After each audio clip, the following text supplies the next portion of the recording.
Hello, friends. Welcome to episode 85 of the Nourish and Strengthen podcast. I am super excited for this episode because I am going to outline 3 things for you guys that I do differently in my fitness routine now that I'm over 40 when compared to when I was in my 20s and 30s. Okay. So I'm going to talk about what I used to do, why I don't do that anymore, and what I do instead. Okay. So for 3 little things, this should be a quick little episode today, but hopefully give you a lot of good takeaways and little nuggets. Okay, so let's just go ahead and dive right in. So, number 1 is I try my darndest not to wake up before 6:30 in the morning anymore. And no, I know that there's still this kind of hustle culture going on, right?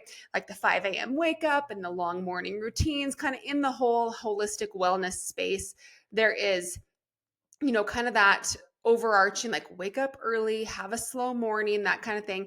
And if that works for you, go for it. This podcast episode is about me personally and what I do and what I use and what I have changed. So for me, back in the day, I was getting up at 4:30 in the morning, getting up before 5, hitting the gym for 90 minutes before my kids woke up, before I had to go off to work.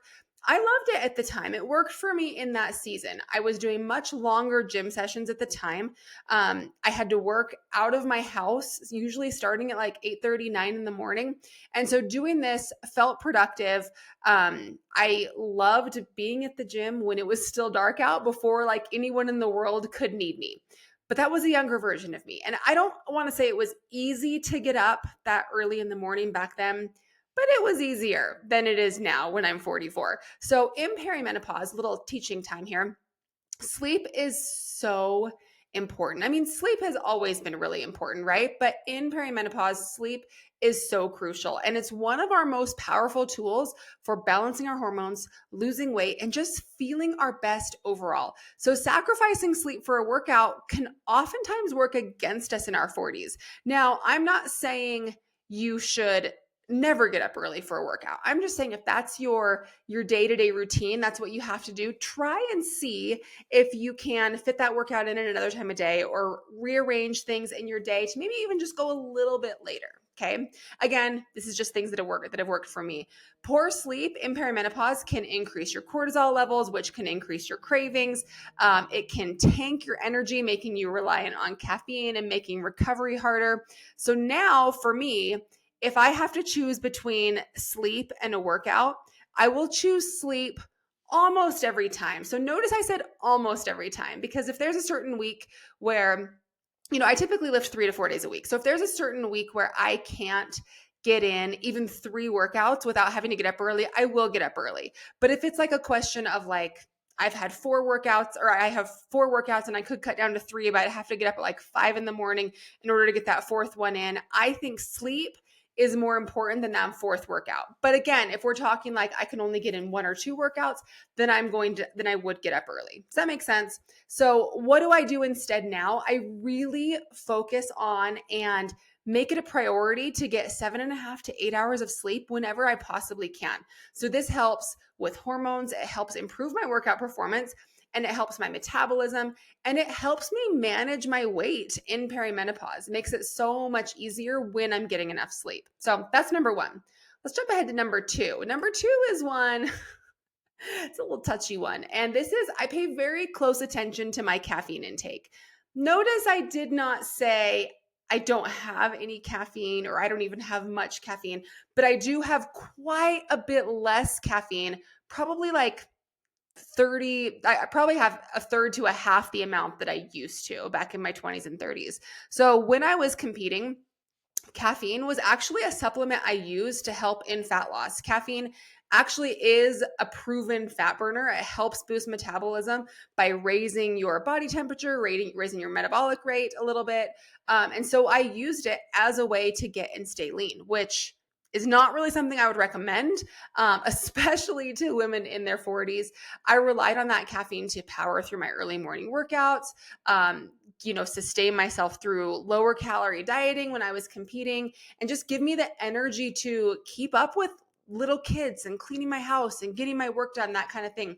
That was my past relationship with caffeine when I was younger.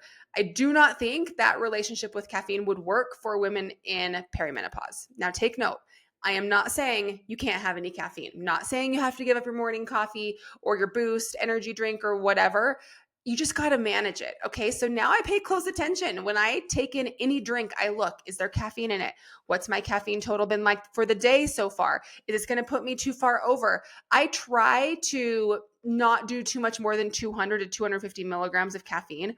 That might feel like a lot for a lot of people, or it might not feel like a lot for you. That's just me personally. I used to have a lot more than that in the past. Okay. In perimenopause, if you're over 40, our bodies are so much more sensitive to that stress. And caffeine is a stressor. Like we've talked about different stressors in life, right? Ones you can manage, like your calorie intake, the style of workouts you do. And there's stresses that you can't really manage quite as well. Your job, your family life, that kind of thing. Caffeine is a stressor. And so it is one of those stressors that you want to try to manage. It can elevate your cortisol levels. It can interfere with your sleep. Some people say it can interfere with your blood sugar balance as well. It can boost fat loss, though. It has been proven to do that. If you're dealing with anxiety, poor sleep, it's worth looking at your caffeine intake and seeing if it's possible to dial that back a little bit. So, like I said, what I do now, I really do pay close attention to my caffeine intake. When I'm cutting it off during the day, I try to cut it off by early afternoon if possible. Yeah, I just really, really focus on that, and staying hydrated as well with the caffeine is really important. And the last thing here is I don't do as much cardio, and I don't really do much HIIT training at all. I used to love metabolic circuit style training, and to be honest, I still do. I go into the gym, and every once in a while I'll do it, and it gets my heart rate going, gets me sweaty. It pumps you up. It's pretty fun. Time goes by really fast. I do like it. I just don't do it near as much as I used to. Okay. Over time, I started feeling like super exhausted from that style of workout. So in the past, when I was younger, it would invigorate me and like give me energy, right? But as I got older, I noticed, doing burpees, for example. Let's be clear. I've always hated burpees, but as I've gotten older, I've noticed that it's really tired me out. And I was like, oh my gosh, am I getting lazy? Is my fitness level dropping? But really, truly, as we get into perimenopause, it is so much harder for our bodies to recover from the same things we used to do. So you do have to switch that style of exercise. So when I was losing the weight that I gained in 2019, I was working on healing my hormones and balancing them naturally, right? And what I did as part of that process was I completely cut out all HIIT training and really all cardio for about 9 months, maybe close to a year. I can't remember exactly, but what I learned during that, so I was focusing on strength training, steps, walking, restorative yoga, getting outside, and really focusing on my nutrition as well. I was able to lose the weight, and I felt better than ever without the cardio. I was able to do it without the cardio. And that really taught me that I don't need the cardio for weight loss. You don't need it. And I think so many of us, myself included, I just kind of had it in the back of my mind that you had to do that. If that was a goal of yours, you needed to add some cardio. And I've never really been much of a cardio lover. It's hard for me. I'm not really a runner. But I think I always thought you just kind of had to. And I realized quite a few years ago that you don't have to.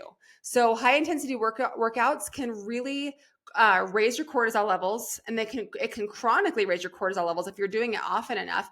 And if you're not recovering as well, it's much harder for those cortisol levels to recover and come back down after the workout.